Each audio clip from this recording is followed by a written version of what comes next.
Next మిగతా వార్తల్లో 2034 దాకా నేనే సీఎం. దయచేసి మీ అభిప్రాయం ఏందో కమెంట్ పెట్టండి. 2034 దాకా రేవంత్ రెడ్డి ముఖ్యమంత్రిగా కొనసాగడం మీకు ఇష్టమేనా? ఆయన అంటుండు ఆయన ఒక జాతీయ పార్టీలో ఉన్నాడు. ఇప్పుడు ముఖ్యమంత్రి ఎట్లా అవుతారండి? మెజారిటీ ఆ పార్టీకి సంబంధించిన ఎమ్మెల్యేలు మెజారిటీ ఎమ్మెల్యేలు గెలిస్తే ఆ పార్టీలో ఉన్న మెజారిటీ ఎమ్మెల్యేలు ఒక నాయకుడిని ఎన్నుకుంటే కాంగ్రెస్ అయితే సిఎల్పి, ఇంకోటి అయితే ఇంకోటి ఎన్నుకుంటే ఆయన ముఖ్యమంత్రి అవుతాడు. అసలు ఒక ఎలక్షన్ అయిపోయింది, నిన్ను ఎన్నుకున్నారు, ముఖ్యమంత్రి అయినావు. ఇంకో ఎలక్షన్ జరగనే లేదు, ఇంకా 2 ఏళ్ళు ఉన్నది, 3 ఏళ్ళు ఉన్నది. సరే కాన్ఫిడెన్స్ అనుకుందాం, నీకు అంత కాన్ఫిడెంట్ ఉంది అనుకుందాం, కానీ నీ పనులేమీ కాన్ఫిడెంట్గా లేవు కదా. నువ్వు చేసిన పనులేం ప్రజలకి ఒక కాన్ఫిడెన్స్ని అందిస్తలేవు కదా, ఒక భరోసాని ఇస్తలేవు కదా. మరి 2034 దాకా ముఖ్యమంత్రి ఎట్లుంటావు? ఫస్ట్ 2028 29 తేల్చుకో. 2028లో అధికారంలోకి వస్తే మీరు 2029లో జరిగిన పార్లమెంట్ ఎలక్షన్స్లో మొత్తం 17 సీట్లలో ఎందుకు 8 సీట్లు బీజేపీకి ఇచ్చినావు? నువ్వు కేసీఆర్ కలిసి కేవలం 8 సీట్లకి ఎందుకు పరిమితమైనవు? జస్ట్ ఒక 1 ఇయర్లోపు జరిగిన ఎలక్షనే కదా అది. అధికారంలో ఉన్న మీరు మెజారిటీ సీట్లు సాధించాలి కదా. మరి ఏం జరిగింది? అప్పుడేమో 8, అప్పుడు సగం సీట్లకే పరిమితమైనవు. 2028లో నీ 5 ఏళ్ల పరిపాలన తర్వాత మళ్ళీ ఎట్లా అనుకుంటున్నావు 2034 దాకా నేనే ముఖ్యమంత్రిగా ఉంటా అని? మొన్న ఎందుకు 8 ఎంపీ సీట్లకే పరిమితమైనవు? ఆన్సర్ ఉందా దీనికి ఏమన్నా? విద్యాశాఖ నా వద్దే ఉంటుంది రేవంత్ రెడ్డి, ఉంచుకొని ఇంకా నాశనం చేయి. నాణ్యమైన విద్య కోసం ఉపాధ్యాయులు దీక్ష బూనాలి. విద్యార్థుల సమస్యలపైన టీచర్ల సంఘాలు కొట్లాడాలి. 5 ఏళ్లు కష్టపడదాం, దేశానికి ఆదర్శంగా నిలుద్దాం. మీ విదేశీ పర్యటన అనుభవాలు విద్యార్థులకు మేలు చేయాలి. నిన్నేదో మీటింగ్ పెట్టిండు, కొంతమంది టీచర్లని ఫిన్లాండ్కి, జర్మనీకి పంపించినాడు చూసిరమ్మని. వాళ్ళు చూసి వచ్చిన తర్వాత ఒక మీటింగ్ ఏర్పాటు చేసిండు. అంత డ్రామా, పచ్చి డ్రామా. ఫస్ట్ చెప్పాల్సింది ముఖ్యమంత్రి, విద్య కోసం నువ్వు కేటాయిస్తున్న బడ్జెట్ ఎంత? ఈ దేశంలో అత్యంత తక్కువ బడ్జెట్ కేటాయిస్తున్న రాష్ట్రం తెలంగాణ. కేసీఆర్ అదే పని చేసిండు, రేవంత్ రెడ్డి అదే పని చేస్తున్నాడు. సింగిల్ డిజిట్ 8%, 9% కేటాయించి నేను 9% కేటాయిస్తున్నా అంటుండు. ఊరి నియమం అదేం 90% కాదు, 19% కాదు. 2034 వరకు ఈ రాష్ట్రానికి ముఖ్యమంత్రిగా నేనే ఉంటా.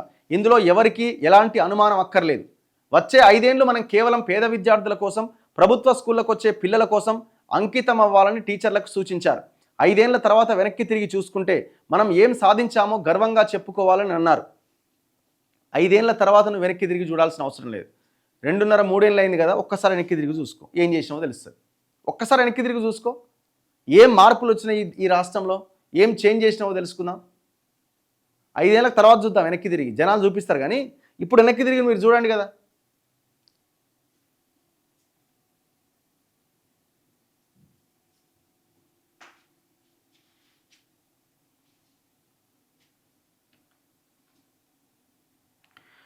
రెండు 2054 వరకు CM పక్కాట.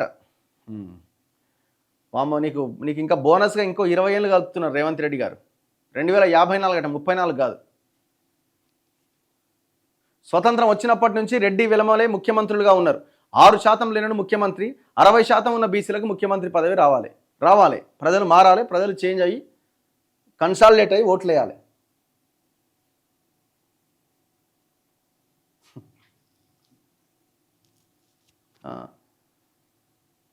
Why don't you speak about remove reservation?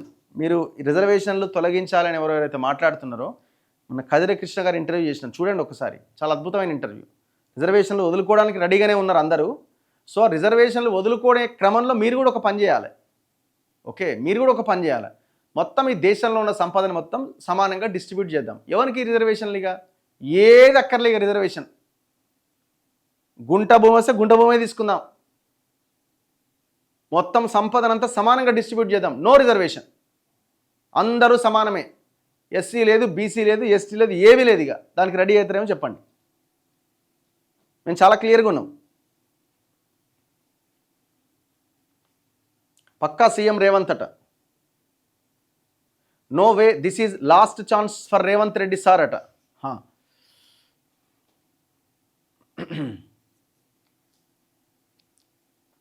Raghu అన్న టెట్ ఎగ్జామ్లో ఇన్ సర్వీస్ టీచర్లకు కూడా రిజర్వేషన్స్ ఎందుకు? వాళ్ళకు ఆల్రెడీ జాబ్ ఉన్నది, ఎగ్జామ్ ఫీజులో కన్సెషన్, పాస్ మార్కులో కూడా కన్సెషన్. ఇలా అయితే టీచర్లకు నాలెడ్జ్ ఎలా పెరుగుతుంది? చర్చ జరగాలి. ఇప్పుడు అందరికీ దాంట్లో కూడా రిజర్వేషన్ ఎందుకు అనేటువంటి పాయింట్ మీద చర్చ జరగాలి. అండ్ ఇంకోటి, అదొకటే కాదు నేను అంటున్నది, ఇంత వెసులుబాటు దేనికి? ఇప్పుడు ప్రైవేట్ స్కూల్లో టీచర్లు సరిగ్గా చెప్పలేదనుకోండి, లేకపోతే వాళ్ళు సరిగ్గా సరైన సమయానికి రావట్లేదు అనుకోండి, నిర్దాక్షిణ్యంగా తీసేస్తారు కదా. సో ఇక్కడ కూడా ఖచ్చితంగా స్ట్రిక్ట్గా ప్రభుత్వ ఉద్యోగుల మీద అన్ని అమలు చేయాలా.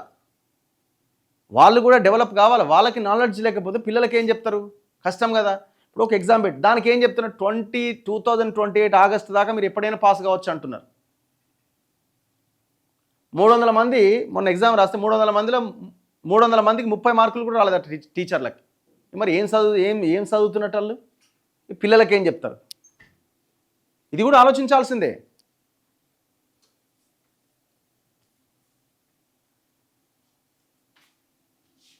గుంపు మేస్త్రి ముందు వెనక్కి తిరిగి చూడు, నువ్వు చేసింది ఏంటో. ముందు వెనక్కి తిరిగి చూడా? ఓకే. ల్యాండ్ సీలింగ్ యాక్ట్ చట్టం రావాలన్న, అసలు ఆల్రెడీ ల్యాండ్ సీలింగ్ యాక్ట్ చట్టం అమల్లోకి వచ్చినా కూడా ఇంకా ఒక్కొక్క దగ్గర 100 ఎకరాలు ఉంది. మల్లారెడ్డి లాంటి నాకు 600 ఎకరాలు ఉందని గొప్పగా చెప్తున్నాడు.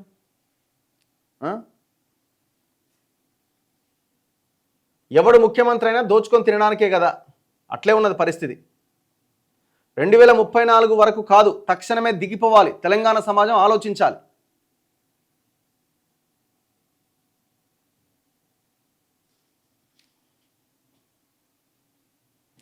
పిల్లల 10వ తరగతి అయిపోతే తల్లిదండ్రి భయపడి చచ్చిపోతున్నారు ఏ కాలేజీలో చేర్పించాలి అని, లక్షలకు లక్షలు కావాలని. మరి పరిస్థితి మారాలి కదా.